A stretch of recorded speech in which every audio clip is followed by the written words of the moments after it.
just check on whether we've got a couple of apologies, one from Councillor Blackler and one from Councillor Cowles. Councillor Percival, yes. So someone move, we accept those apologies. Councillor Thompson, Deputy Mayor Halaleli, second that. Those in favour, please say aye. Against? That's carried. Declaration of interest. There are none. So we'll move into the single report for this session. And we'll just ask Mr. Cook if he wants to make any comments as we get into it. Thank you, Mr. Mayor. And thank you to councillors for your time to consider the feedback that we've received through the hearings process. I think it's important to note that whilst we had 37 submissions, it doesn't necessarily reflect the number of people that actually we had the opportunity to engage with. You take, for example, the day spent at the AMP show. We engaged with a number of people there, and thank you to the councillors that attended that. And not every engagement necessarily results in a submission being put in. So I do want to thank Liz, Jan and Steve for the work they've put into getting us to where we are today. So. Thank you. Right, I'll hand over. Lucienne, did you want to make any comments before we get underway? Yeah, thank you for having us today. Just adding to what Rod just said, we had drop-in sessions all around the district and they engaged with in-person, that resulted in in-person engagements with over 100 people.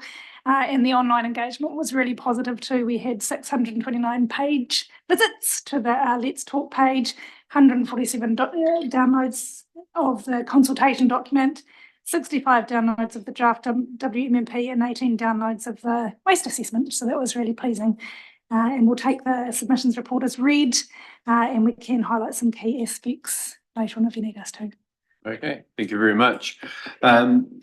First of all, we've got the first couple of recommendations, which is receiving and noting the feedback, but also there were some late submissions, so we just need to agree that we're going to accept those. So is someone happy to move 1 and 2 on page 6? Councillor Linwood, second Councillor Hopkins, thank you. Any discussion on that? I'll put it to those in favour, please say aye. No. And against? That's carried. Okay, so we'll now move into sorry, I'll just get to the right page here. So we've got 3 speakers to their submissions. Have we got Alan Rossiter? Yes. Alan, welcome. So submission number 9, which is on page 5 to 6, sorry. So when you're ready to go, Alan, we have read these, but you can touch on whatever points you want to. Steve is going to be the one. Okay, the submission that I made there was that I think that at the end of the day, most recycling's not done all that well in New Zealand. I think that we need to have people at the end of the collection system that actually do the recycling, because it's just not happening otherwise. And I would just hope that the council here takes that on board when it goes out to tender and whichever way it goes long term. That's all I've got to say, but I'll answer any questions. Okay, thank you. Brevity was the winner on the day. Councillors, any questions? Councillor Hopkins? Yeah, Alan, thank you very much. I find that an interesting comment, with which I have some sympathy.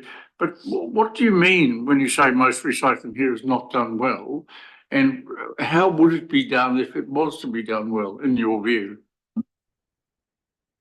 Look, you know, Waitaki is a little bit different to everywhere else. You know, there is no council collection.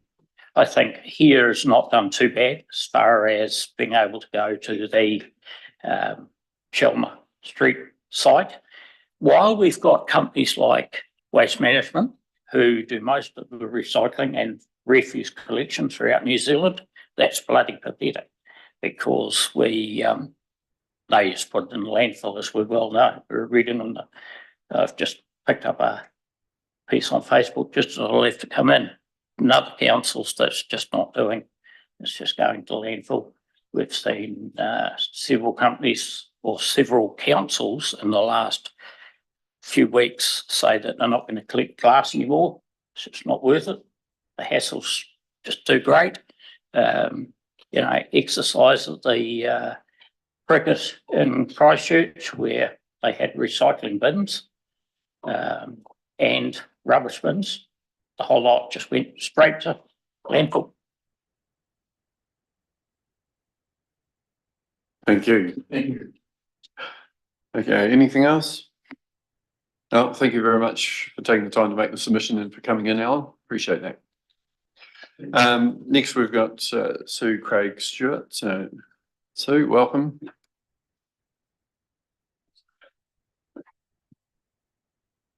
Okay, just when you're ready, just press the button and go for it.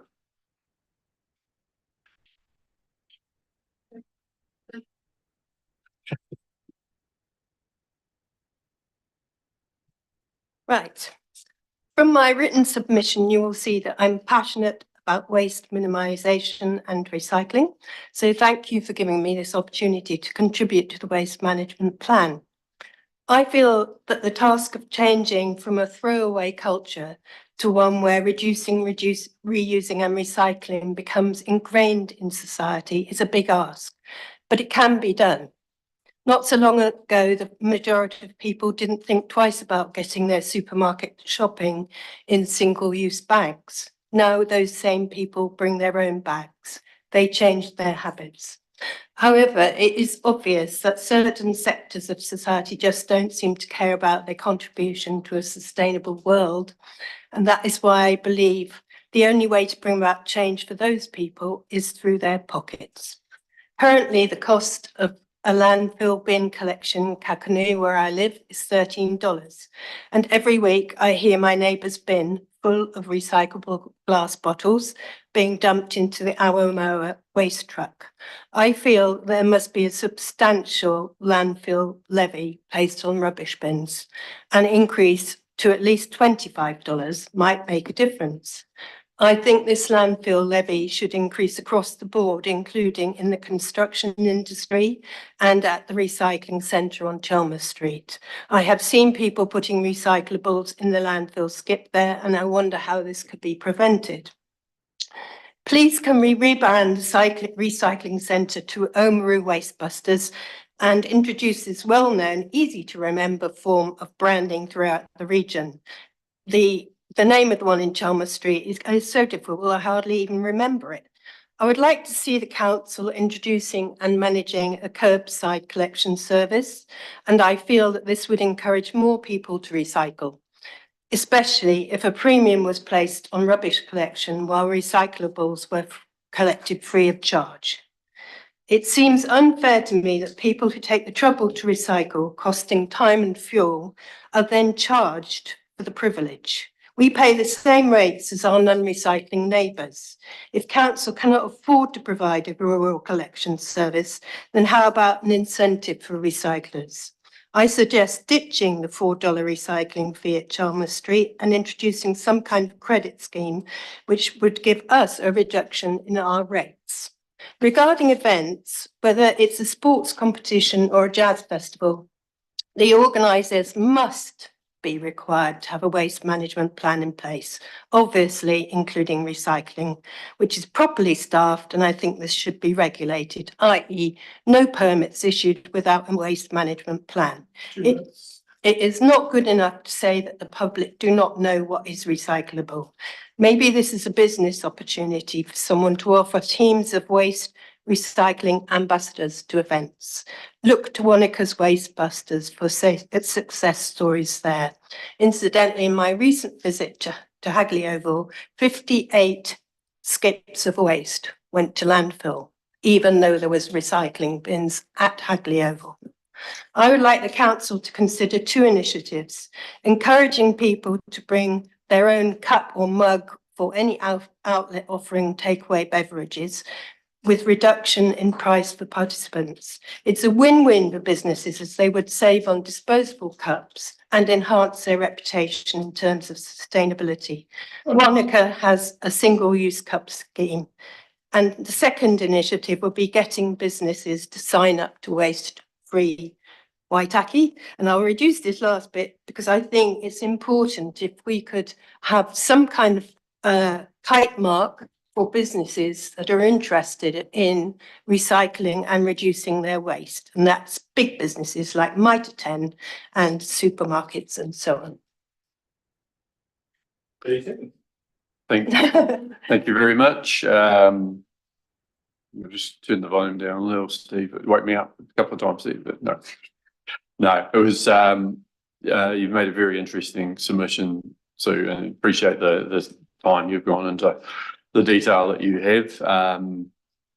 Probably just ask, one of the bits of information I would like from perhaps Steve or Lucianne is what's the waste levy sitting at the moment, which is set nationally, and what's it moving to? When's the next change? Do you know? It's sitting at 50 currently, and it moves to 60 in July of this year. And at this point in time, that's the final increase. So $50 a tonne at the moment. Yep. Moving And 60. moving to Okay. 60, and then no further proposed increases to it at this point. Yeah. Okay. Thank you. Councillor Thompson and then Councillor Hopkins. Thank you for your submission. I have a question around personal responsibility. I wonder whether council providing a curbside collection actually removes the challenge of personal responsibility, because it then becomes council's problem. So we all pay in the long run. And the best example or comparison I have in my mind is those of us who live in the country are totally aware of where our human waste goes because we operate and maintain septic systems. People in town hit the flush button and abdicate themselves of all responsibility. And I think us going to a curbside collection is a similar scenario. But I am happy to be proved wrong. Okay. I agree with you, actually. I took responsibility for my own recycling about 45 years ago. But I just feel that there are some people who will not change the way they do anything unless they're hit financially. That's all I feel about it. Yeah. Thank you. And I mean, there's all sorts of incentives, disincentives, and so forth. And at the moment, we have a system which, if you do the right thing, it is, particularly if you live where the service is delivered, you've mentioned in your submission that you've got to travel in and out from Oamaru, so that imposes a higher cost for that, and it's a challenge as to how we deal with that. One thing, obviously, when we're going to the recycling centre, we can combine that trip with shopping and so on. That's simple. But when we were clearing our garden, we had to travel to North Oamaru with our green waste because we didn't want to see it go in a skip. That's a long journey and, a lot of fuel for us because it was many, many trips. So, sure. Yeah. Thank you for that. Councillor Hopkins, Councillor Holding. Thank you for that. I suppose I'm trying to work out, a couple of questions. The first one, you talked about people in Kaganui using a private firm, and you then went on to say that the cost of that private service for the bin, for the sake of argument, should go from 30 to 25. I'm just wondering how we would actually impose a cost on the private company. That's question number one. I mean, the actual practicality of doing something like that. The other question is, you said that we don't do it, but we should do it. What would your view be as to the total cost of a curbside collection in terms of the quantum of money additional to rating now that you would regard as acceptable? Would it be 500,000, 100, a million, 1.5, 2, what would you say would be an appropriate increase in the total rates bill that would to achieve the objective you want? I don't know enough about rates to answer that question. I mean, we already recycle, but we're paying the same rates as our neighbours who don't. So is that fair? I guess at the Yes, moment, because we're not charging either of you for a recycling service. No, but we're paying to recycle and they're not. generally speaking, you know, what they're paying to throw rubbish out is going to be higher than what you are, but we take into account also your comment about the fact that you do have travel costs in addition to actually drop it off. I don't know whether Omar Bins or the other company that offers recycling does go out to Kakanui, but I live in Western. We have Omar Bins do the recycling and we bring them up when it needs to be emptied and away it goes. So that's quite cost effectively. I looked on the Almoa site and they say they collect from Kakanui once a month. I have to say I haven't seen that. But there's an underlying issue here, and that's about the fact that the bin of our neighbours is going to landfill full of bottles. Yeah, no, that's I appreciate that. Unfortunately, we end up socialising that cost. If we ended up with a rate funded system, not speaking against that, it's just recognising that actually, they at the moment it's costing them a lot to throw it out. They could recycle it and it would be a much lower cost, should be for them. And it's trying to get the incentives right. So, I mean, if we bring in a curbside collection, I have no doubt that the ones who are doing the wrong thing at the moment will be the greatest beneficiaries of that, because their costs will go down substantially from what they're paying every week now. So anyway, not an easy one to get the balance there, right? Any other questions? Oh, sorry, Jeremy, you're Councillor Holding. Sorry, I'm mindful of time, but just a common theme in there when you're asking about what are we sort of doing to make or help businesses get on board with the Waitaki waste-free vision. But it was funny if Lucianne had a couple of comments around some of the collaboration we do. Yeah, sure. So the waste-free Waitaki branding, as you guys will well know, is quite a new thing. So one of the main focuses for the last probably 12 months has been to build that brand and to build our audience. And we're just sort of branching out from that now to start doing initiatives because we do have a sort of base audience that we can talk to. We recently did the Repair Cafe initiative and that was really well received by our community. And really pleasing to note in the submissions that there was a lot of support for that kind of thing as well.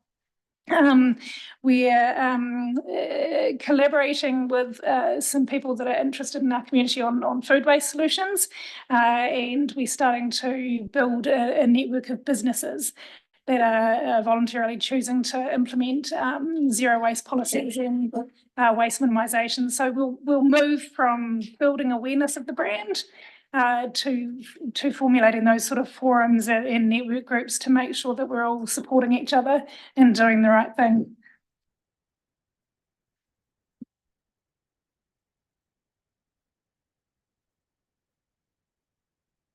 Thank you. I really just wanted to say thank you for such a detailed and well thought out submission and for the efforts that you're already going to recycle, and especially some of the ideas that you've come up with. Myself and Deputy Mayor Halalei are on the Event Centre project board, so some really good food for thought in that space as well. So thank you for that.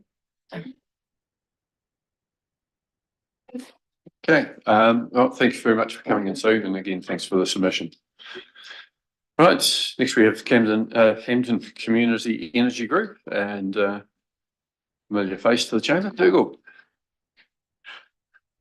So welcome. Driving in here is that we come to see you fellas quite often, and or ladies as well, and whether you deserve the medal or whether we do, I'm not quite sure, but it's sort of occurred to me that it could go either way. I think we're both winners on the day. Yeah. Yeah, all right. Anyway, no, we Yeah. appreciate the good work that your group does in Hampden in particular, and yeah, what it brings to the community there. So. Yeah, right. Thank you. Well, hello again. And I've got Mark here with me. He's the operator at the site. So he's the man on the job doing the work of dealing with the public. So I thought if you had any questions around that, he could answer them for you. Since doing the submission, I personally have read the Waitaki Waste Strategy 24 and the National Waste Strategy. Oh, a bit goggle-eyed now, but anyway, so I feel a bit more informed than when I did the submission with the committee. For those who don't know, Hampden Community Energy, or HCE, is interested in community resilience in the wider sense and in improving self-reliance. And we've been operating the landfill or the transfer station out at Hampden for the last decade, and a recycling shop as well. The global context that we are aware of is limits to emissions, of course. There's also limits to metals, fertilizer, energy, and environmental degradation coming along. And we are trying to respond to that in the most sensible way we can. And the waste management part is part of that.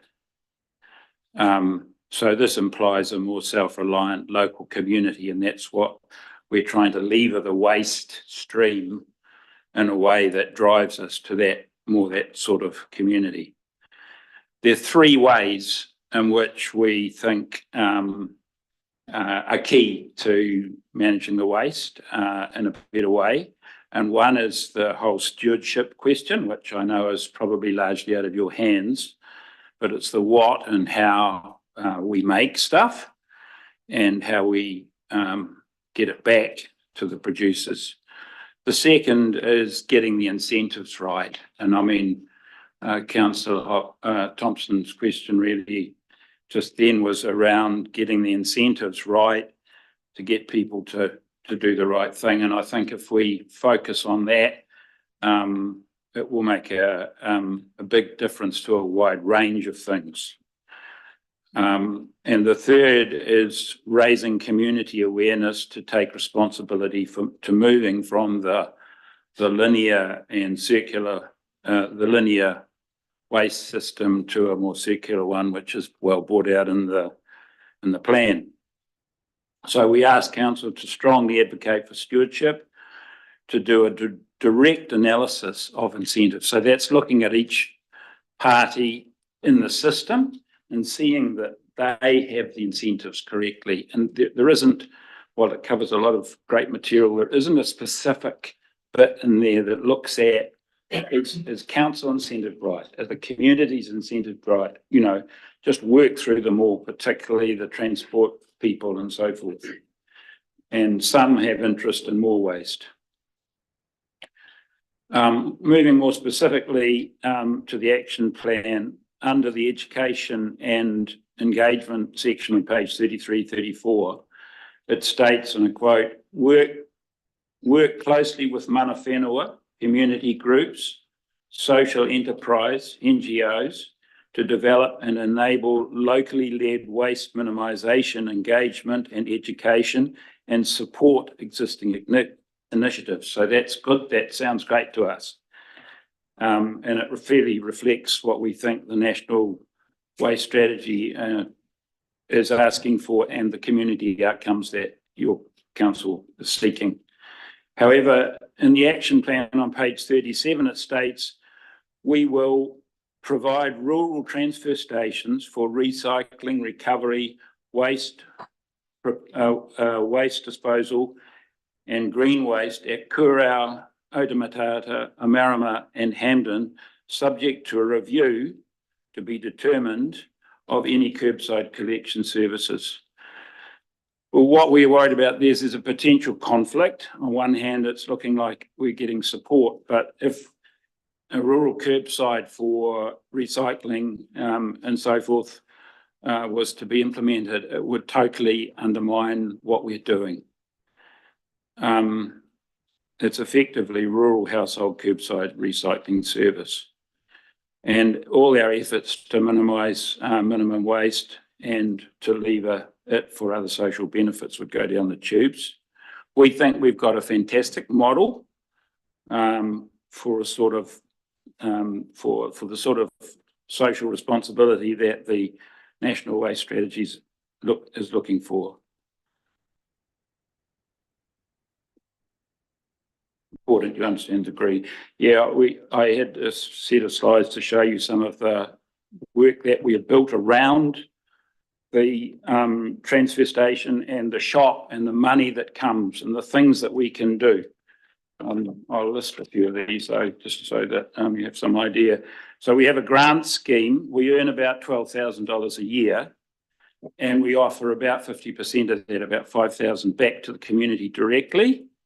And in 8 years, we've put back about $40,000 to the community. There's no cost, like we're all volunteers, so there's no anything we earn goes straight back. That partly comes from managing the transfer station and the shop.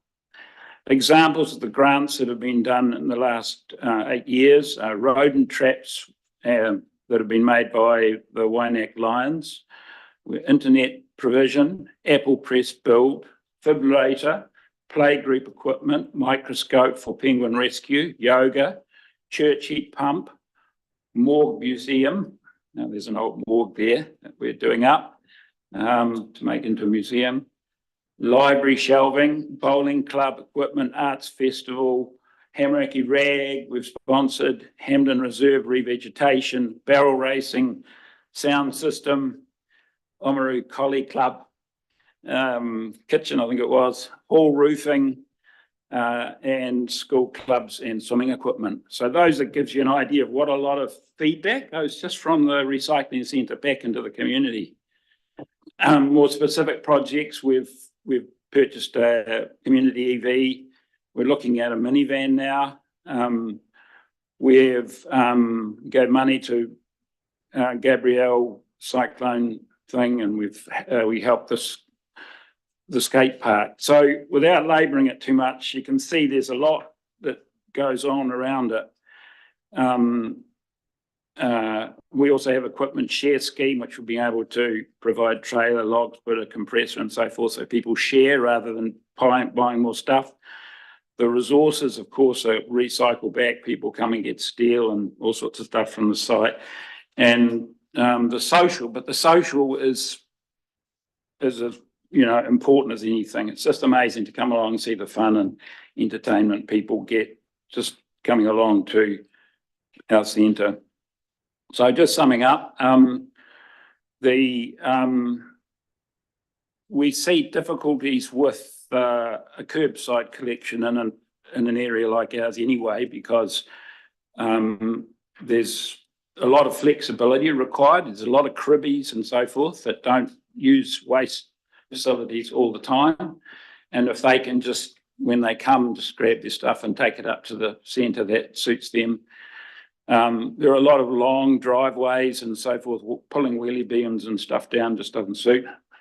All right. And managing the seasonal changes generally for costs and so forth is difficult. You can imagine the extreme number of people that are involved at Christmas time is very different from the midwinter period.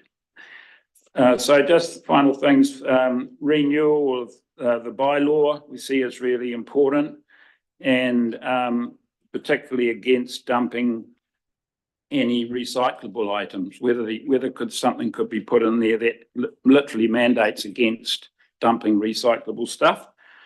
And we think that the careful alignment with zero emission strategy could be perhaps in some numbers done to show how what you're proposing aligns with emissions reductions. And that's about it. We'd just like to say it's been great having you guys, Steve and Lucianne and so forth to talk to. It makes a big difference to have a team we're liaising, and we've just done the repair CAF together and stuff. So thanks for that. And thanks for you guys working in this space. It's really important, we think. So probably enough. Thanks. Just as well I didn't have the slides. So, thank you very much. And how did the repair cafe go? Oh, it was good. It was good. We didn't have a lot of people bringing in, well, we had some, but not bringing stuff to repair, but a lot of people came along and said, what the hell's a repair CAF? The most entertaining thing was someone brought in 1 or 2 toys and things to be repaired, thinking of the repair shop on television, you know, special items. I think we passed on those. Very good. Councillors, questions? No? Yes. Not so much a question, Dougal, just by way of a comment.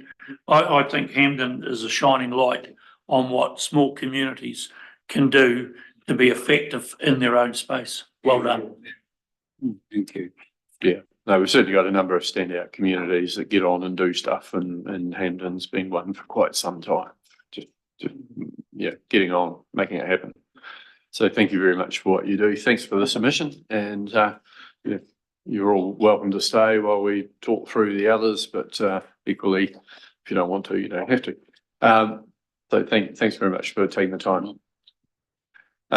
Right, councillors, we'll move to the non-verbal submissions now, and I think we'll try and work our way through them one by one as far as who's made the submission, and I'll just pause at each one, and if you've got something to say, please put your hand up or let me know straight away. Otherwise, move to the next one. So, page 16, we've got submission number 1, Renee Ferguson. Anyone have any comments? The only comment I had was that, clearly, unlike virtually everyone else who references visits to the Resource Recovery Centre or Park, obviously didn't have or hasn't had good experiences there, because she talks about people who help rather than stand over you and yell if you do it incorrectly. So I was quite surprised to see that, because I've never heard anyone there yell at anyone. Okay. Submission number 2, Eric van der Speck. His name rings a bell. Councillor Thompson. I just wonder if we're going to be imaginative in this space. I see this submitter talks about if the government imposed a controlled curbside, that food scrap collection only was his preference. I wonder whether we should move into cooking education to actually front foot the production of food scrap wastes. Is that in better cooking you'd have less waste, or better cooking you'd actually use the leftovers better? Both. Okay. Lucianne, do you have a comment on that one? Yeah, thanks for that suggestion. There is actually quite a lot of work happening in that space. We work quite closely with Love Food, Hate Waste. That is an organisation spearheaded by Wastemans, and they do a lot of education, awareness, research and resources on how much food we throw out and what we can do about that. And part of that is supplying a whole lot of recipes online that encourage people to not throw out food scraps and reduce the amount of organic waste going to landfill. So that's already in play, and we're looking at collaborating with them more on that and leveraging off a lot of their resources and campaigns to roll out during 2024. Mr. Chair, I think Mr. Councillor Thompson has misinterpreted the submission, because I'm pretty sure on the second page of it, the submitter, Mr. van der Speck, says, I compost, so I do not want a green or food scraps option, which might actually mean the cookery classes could be postponed. Okay, moving on, number 3. Any comments on number 3? Number 4. Waitaki Girls High School, Councillor Linwood. It's just more pointing out really. I wonder if people really understand the impact of green waste in their general waste, and I just think that's a really good point because up until recently I had no idea how bad it was. Thank you. Councillor Ryan. Just a question for Lucian or Steve. Has any work been done with Tourism Waitaki? Just I guess to her last point, there's some quite interesting ideas in that space.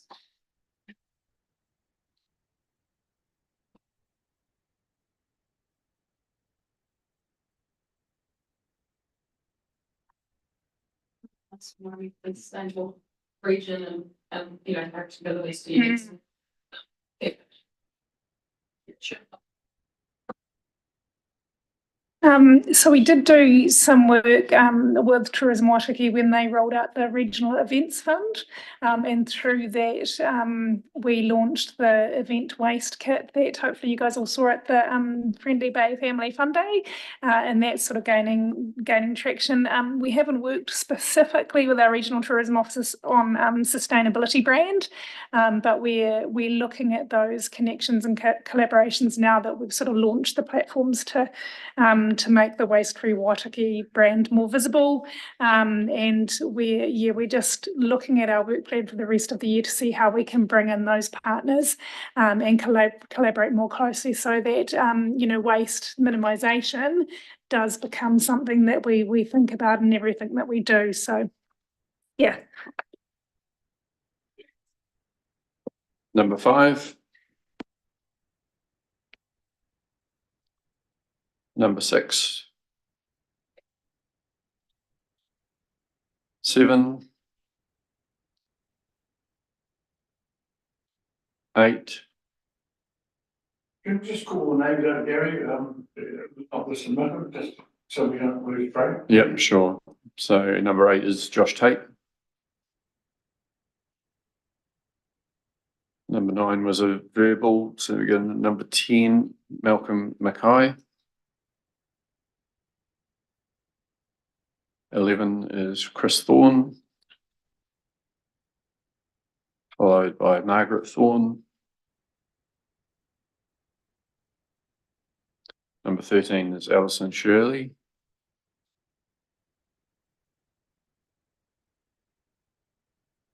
This number 14 was a verbal. Number 15, Malcolm Walker.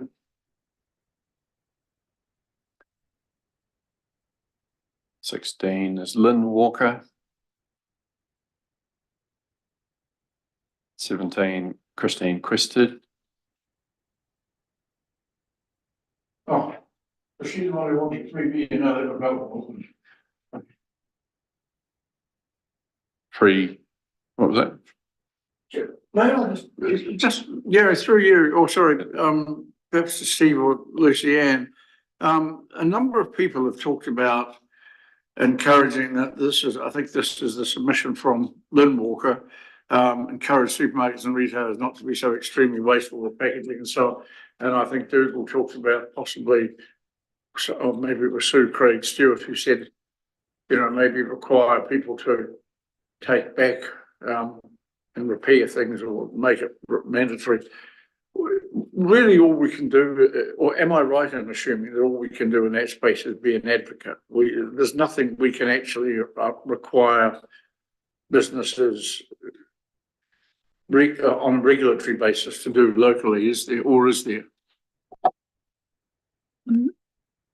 Councillor Hopkins, you're pretty much bang on. So in our leadership and collaboration sort of action area, that's where we address what we can do. So we're suggesting that we step up and that we're part of forums that do advocate for those, that we make sure our local voice is strong in that.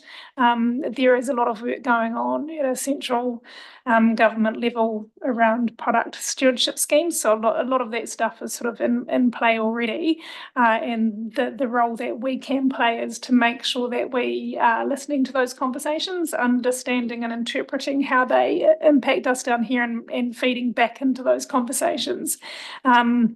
There are sort of limited things you can do with the bylaw to require businesses to abide by waste minimisation, but that is one mechanism. So the legislative tools that are available, we do address that in the draft plan, that we utilise those tools that are available to us, that we participate in forums and conversations so that we can leverage off what is out there to benefit our community, and also form those networks at a local level, work with businesses and organisations to educate them and make them aware of what they can do when the product stewardship schemes come into effect. We'll be working with our local businesses over depot sites. So who's participating would be advertising that, and looking at how we can facilitate those schemes to be active here. But yeah, I think we can influence that. We have included actions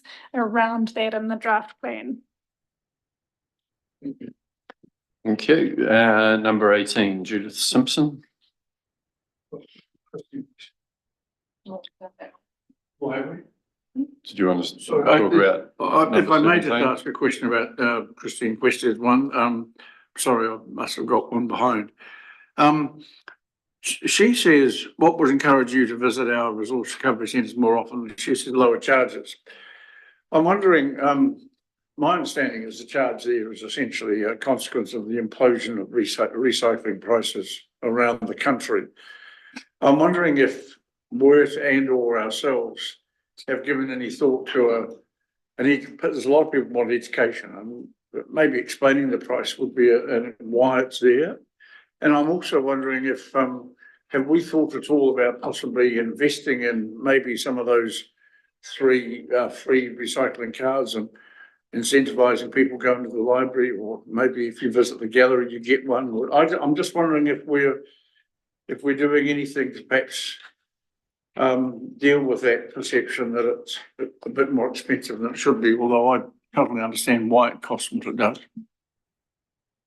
Yeah, we are. So as Dougal alluded to, we are working a lot more closely with our resource recovery network, and that enables us to kind of do that education and awareness through the Waste Free Wataki platforms and brand around, how the whole resource recovery system works. A lot of the other actions in the draft plan are around strengthening that resource recovery, because if we're collaborating regionally on reuse opportunities, that will drive the cost down. Like there's a lot of sort of national framework stuff that needs to happen so that costs for getting things that still have reuse potential to processes and end markets are driven down. That's was highlighted in the waste assessment, that is a problem. One of our key issues is that our distance to processes.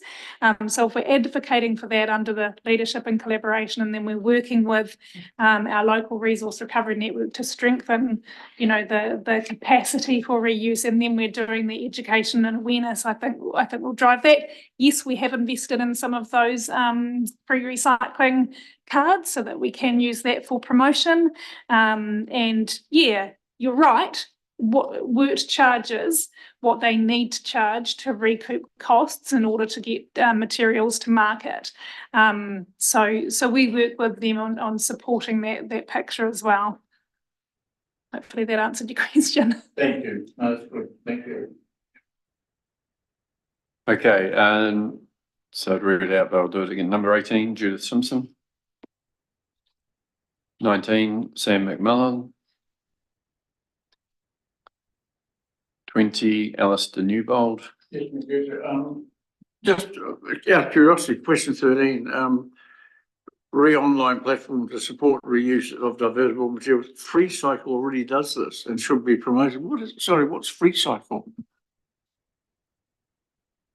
FreeCycle is an online platform, and that action, that action that's in the draft plan, and our question on that, you'll note that some of the submitters said that they didn't have enough information to answer that properly, and that's probably quite true. Online platforms, there are some independent ones out there, but there are also some that a lot of councils are already opting into. So that action is around, collaborating with our regional and national partners, because if we can all support the same platforms and make that the place, promote it as the place that you go to find reuse opportunities for buying or selling, then that's kind of working smarter, not harder. So FreeCycle is one that's out there. There's Civil-Share, there's a couple of other ones, but it's about all of us getting together and seeing which ones are going to be the most effective and which ones we kind of want to have as the main platforms, to make sure that we're providing opportunities for materials that still have use to be bought and sold. Thank you. Right. This is 21, Jennifer Muller. 22, Zara Murphy. 23, Alison McTavish. 24 was a verbal. 25, Cherie Putt. 26, Molly Dubbs. 27, Ian Davison. 28, Ruth Davison. 29, Brett Nash. Hanging on, Jim. I know to see in Davidson, no, it's all right, I just underlined again, you get the feedback from the people who are doing this already. We reuse all of our organic waste in our garden and would not want to be charged for the council to take it away, or charged by the council, I presume is what he means. Oh. Okay, number 30, Sven Towning. 31, Penelope Behrens. 32, Helen Comer. 33, Zena Webb. 34, H. Kirk. 35, I've just got Steve on the list, but it's fully redacted, so I don't know the name is there. And Steve. 36, Vince Barry. Te Whatuora. And 37, Raquel Doreen. So that's the full list of submissions, and really what we're asking for now is that we provide guidance to officers on the consideration of that feedback received through the engagement, but we provide direction as to what the information needs to go into a decision report to come to us to a council meeting late May, just on changes to the draft waste minimisation and management plan. So who wants to be bold and say what their thinking is at the moment? Just recognise Councillor Longwood needs to leave now and go and do school pickup, I think. Councillor Hopkins. Look, as you know, I argue, generally speaking, that we should pay attention to what people say by way of submission. What I think is clear here is that the ambiguity or clear differences of opinion that have emerged previously are back again, and there are very coherent and forceful and well-reasoned arguments to have or not to have council operated and funded curbside collections. But the one point I would make is I'm not sure we've got enough submissions here to sort of a direction of travel, to be perfectly honest. I just don't think there are enough people who in total who've submitted for us to have any confidence in drawing a general conclusion. But I think the assessment on the last couple of pages, it does seem to indicate to me, if you look at page 6 or page 99, there's a very significant signal, well, to the extent that people have commented at all, what they are saying about having a curbside collection. The clear preponderance is that people want choice. I would rather have choice if I get my rubbish collected at all and by whom. So that's a signal that's coming through. And beyond that, I think the other thing that I took from this was very, very strong support for all of the local operators now, and a real desire for us to support them and help them, and a lot of positivity about what's happening in Chelmer Street. And I'm really fascinated by what Dougal said about not wanting a curbside collection in Hampden, because it would put them out of business effectively in his view. And I was astonished at the range of things that they've managed to do and help and fund and support by way of the money they've raised. So maybe by being an outlier, accidentally, we've got it right. If I may respond to that.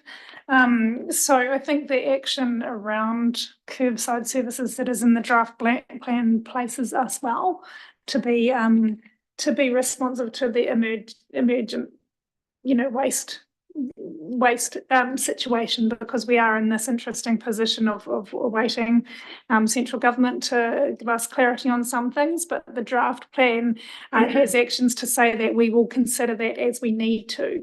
So as the actions stand, I think they can be carried through as they are, because it allows us scope to do it. I think Dougal's point about the transfer station, the action where he was mentioning it's contradictory to the other actions around the future of it. I guess in response to that, I would say that a curbside service, if it was coming to our rural areas, would be in line with the mandated curbside standardisation, and that deals with 7 waste items. The future of where we're going and the vision of the Te Rautaki part of the new waste strategy is to move to a circular economy. So 7 items is only one small piece of all of the items in circulation that we could provide solutions for. So reviewing the transfer stations would only be sensible, because if a rural service was collecting those 7 items, there are all of these other items that we would need to be figuring out a future for.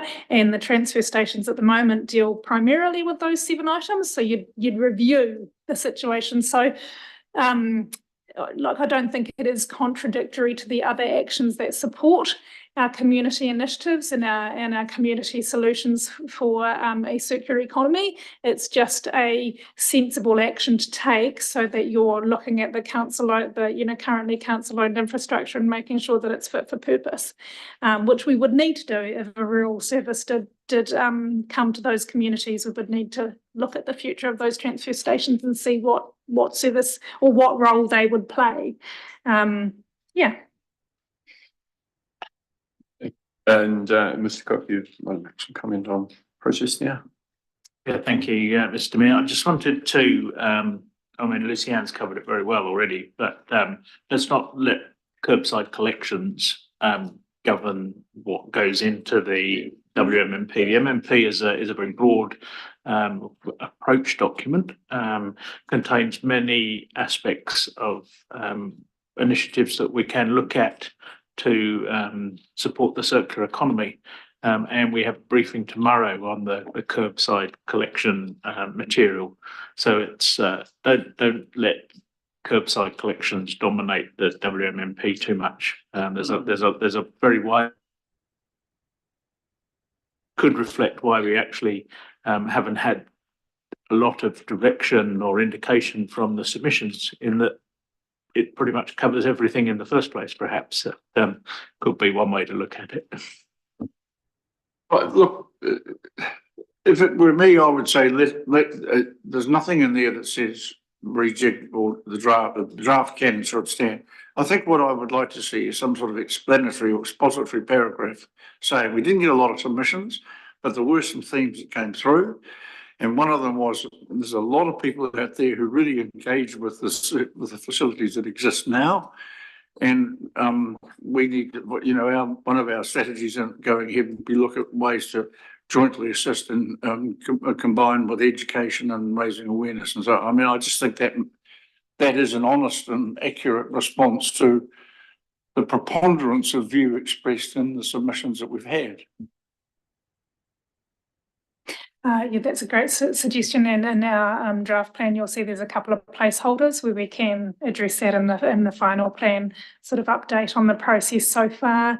Yeah, our feeling in general was that there was a lot of support coming through in the commentary for the actions that are already there, because the actions have been designed to move us forward towards that vision of Te Rautaki Para and supporting a circular economy. And as Rod just said, curbside is just one small part of that really large puzzle, and we need a document that has a degree of flexibility so that we can move towards that vision, and we can be responsive to the as we build the waste-free Waitaki brand, and as we build that network locally, regionally and nationally, there will be a lot of opportunities in front of us to progress stuff. And our plan needs to be flexible so that we can rise to the challenge as they come up and keep building on a waste-free future. And it's a very exciting space to be in. So hopefully we've got a plan that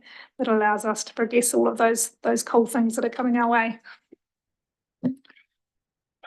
I think fundamentally we've got this problem of being stuck in the middle of successive governments and their policies, and not knowing quite which direction we have to go in versus which direction we might want to go in. I think any report coming back to us actually needs to acknowledge and set out the legislative requirements as they are, but also, what happens if some of those are rescinded and changed? How does that look?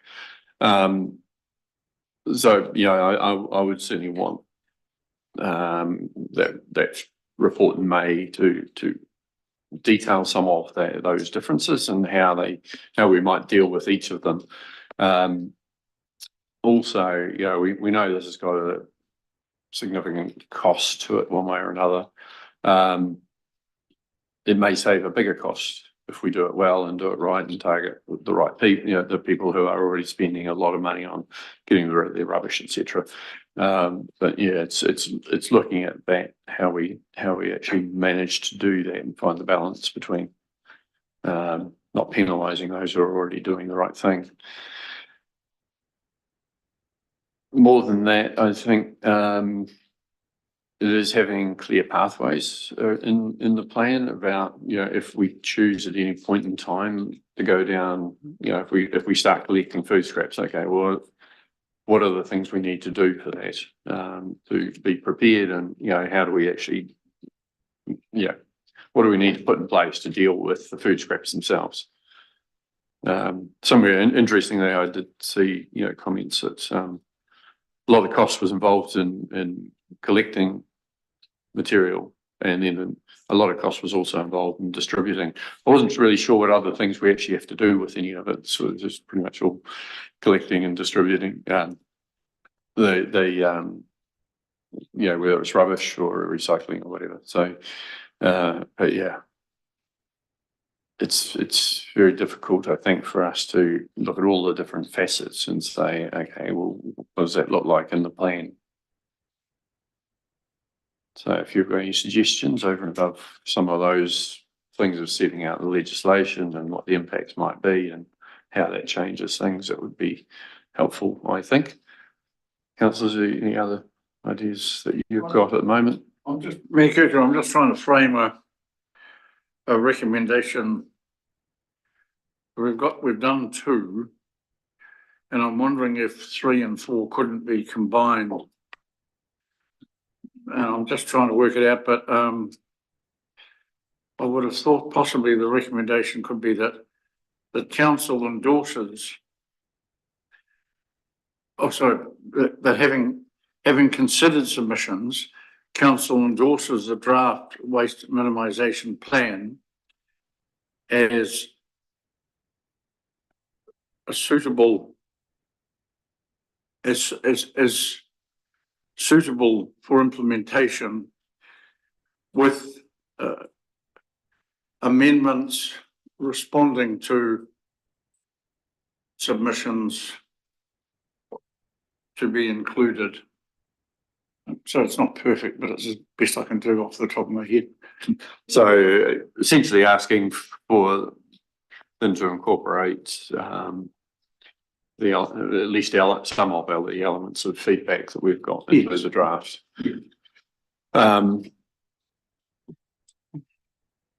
Yeah, I get, again, it's the challenge is that we're not really giving them clear direction in that way because we've got very contradictory submissions in part, don't introduce services, introduce all the services kind of thing. It's, it's very difficult for staff to choose between those.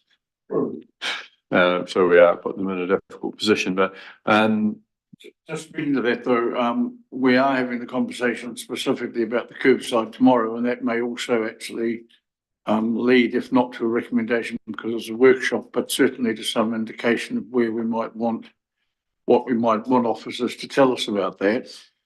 What I was trying to encapsulate before was there are 1 or 2 clear things about which the majority of submitters would appear to agree. And Lucianne did acknowledge that. So it did seem to me that Steve and Lucianne were willing to incorporate some comment in that regard into the plan. And that was what I was trying to capture. Right. Yeah. No, there are.